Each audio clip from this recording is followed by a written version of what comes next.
Hello అండి. ఇది మంగళవారం సాయంత్రము నేను రెడీ అయ్యేసి ఒక ఈవెంట్‌కెళ్దామనని జెప్పేసి రెడీ అయ్యేసి కూర్చున్నాను. ఆ ఈవెంట్ ఎప్పుడన్నా అంటే మీకు గూడా ఇలాంటి సిట్యుయేషన్ ఎప్పుడన్నా వచ్చిందా? ఇప్పుడు నాకొచ్చినట్టే కక్కలేక మింగలేక అని అంటారు గదా! అలాంటి సిట్యుయేషన్ నాది గూడా.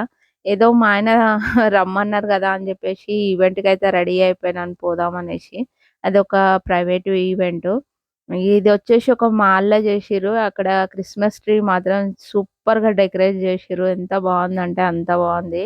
అంటే ఇగ అది అంతా చాక్లెట్స్ అన్నీ పెట్టి అంటే బావుండే డెకరేషన్ మాత్రం బావుండే. ఈ కక్కలేక మింగలేక అన్న సామెతకి ఎగ్జాంపుల్ ఈ ఫుడ్ అండి.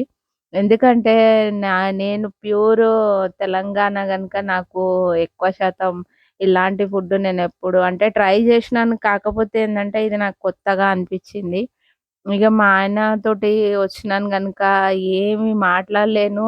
ఇంకోటేంది అనంటే ఆయనకి ఏ కంప్లెయింట్ జెయ్యలేను.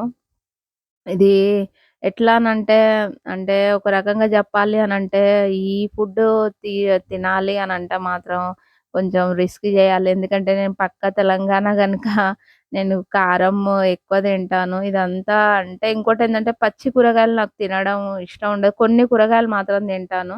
ఇగ అంతా ఈ క్రీమీగా ఉన్నది. మళ్ళీ అటు గాకుండా డెజర్ట్స్ అన్నీ స్వీట్సు, ఫ్రైసు ఇవన్నీ ఉన్నాయి. కొంచెం చూసేసరికి నాకెందుకో మా అమ్మ జెప్పిన సామెత గుర్తుకొచ్చింది.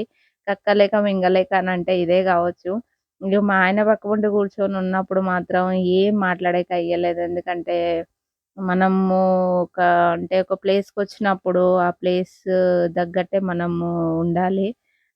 దానికి ఎగ్జాంపుల్‌గా మాత్రం ఈరోజు నేను ఈ కొత్త అంటే ఒక అనుభవం వచ్చింది. ఎందుకంటే మనము అనుకున్నయన్నీ జరగవు ఎక్కడికన్నా వెళ్ళినప్పుడు. అక్కడ గూడా కొన్ని అంటే మనకి మన చేతిలో లేనివి కొన్ని జరిగిపోతాయి. అలాంటి సిట్యుయేషనే ఈరోజు నాకొచ్చింది. అంటే ఇది ఫస్ట్ టైమ్ నేను ఎక్స్‌పీరియన్స్ జేషింది.